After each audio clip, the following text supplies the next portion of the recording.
My question is that, see, we have all these kind of prarabdha karma, sanchita karma and all that stuff, but at the same time, we say that, okay, if we go to Makamakya temple or certain places and you do sadhana there, something transforms. What is it that transforms? I'm not talking about the superficial level where people say you'll get moksha and all that stuff. I'm not talking about that, but what happens to the karma that you have been collecting that transforms you in these special, like these sacred spaces? Yeah, that's a really good, solid question there. It's not just a thought changing your ideas, but a real power transformation coming to make some of your will real. One thing is there is a tapas happening in that sense.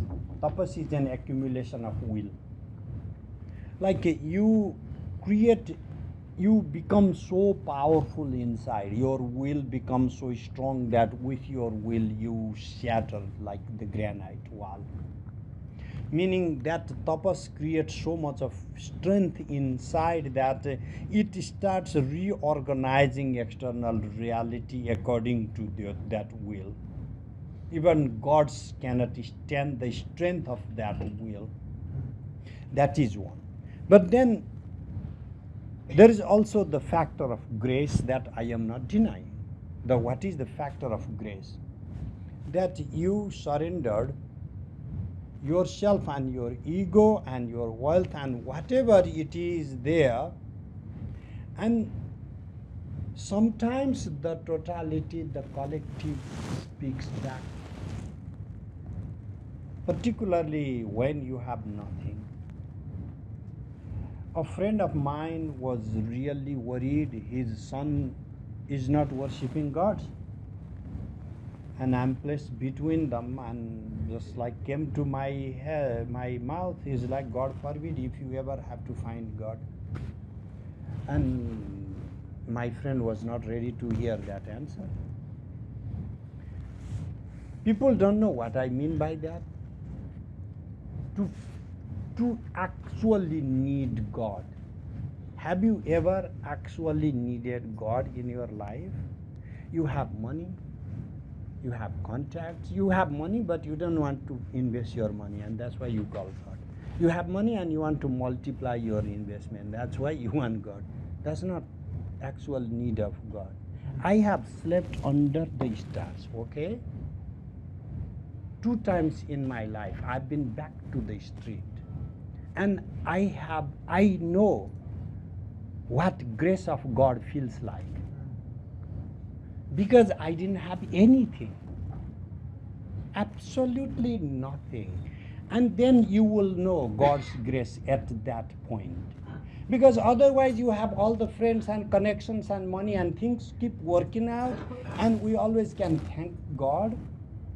Or just say, oh, my connection worked out this time fine. But there will always be a doubt, because you are like a devotional type, believer type, and you thank God, but you also know at the bottom, oh, thanks to my business management advisor there, he gave me such a great advice. So you would never know actually whether it was a pure act of God, or just because your friend there in the good position was able to manipulate certain things. But when your game is over, in the life like a stalemate, like a chess stalemate, there's nothing you can do, nothing to move around, nobody to help you. You can cry all night you like, nobody is going to care for it. And then boom, so something just like completely unexpected happens. And that, I would say, is pure grace does exist. For that you need to have the surrendering. And pure grace can happen to even the people who don't believe in God though. Because God is not conditional. God is not like a reciprocal. God is not a shark business guy. You didn't even surrender to me. Why should I do any favor to you? God is not running a business.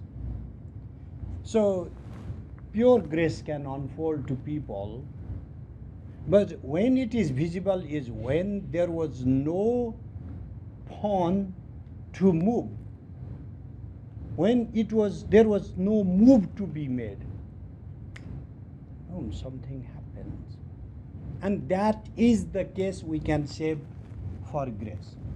And in those circumstances we have no explanation. Just continuing from your question, as Srija said, that there is no other thing we can credit for.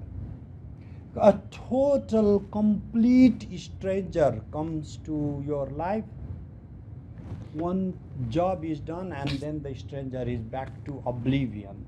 You never even see the person again. One time I was in Banaras, okay? Let me go to the story. Somebody just the same way picked me up, placed me somewhere.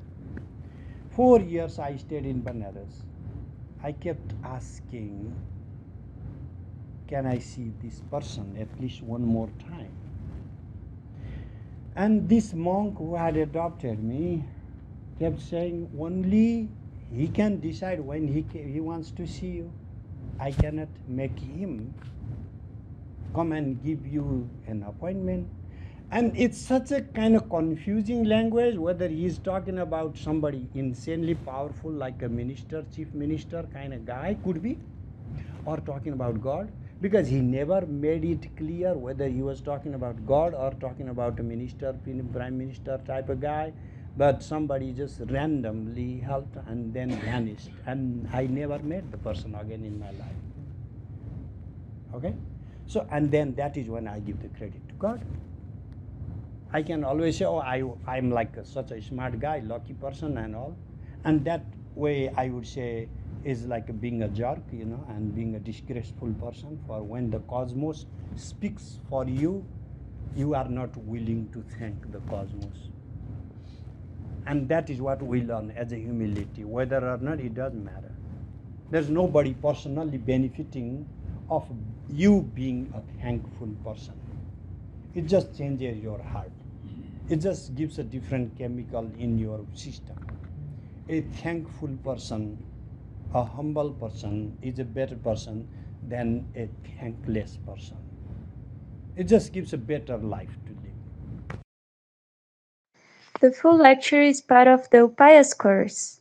Watch it on www.vimarshafoundation.org.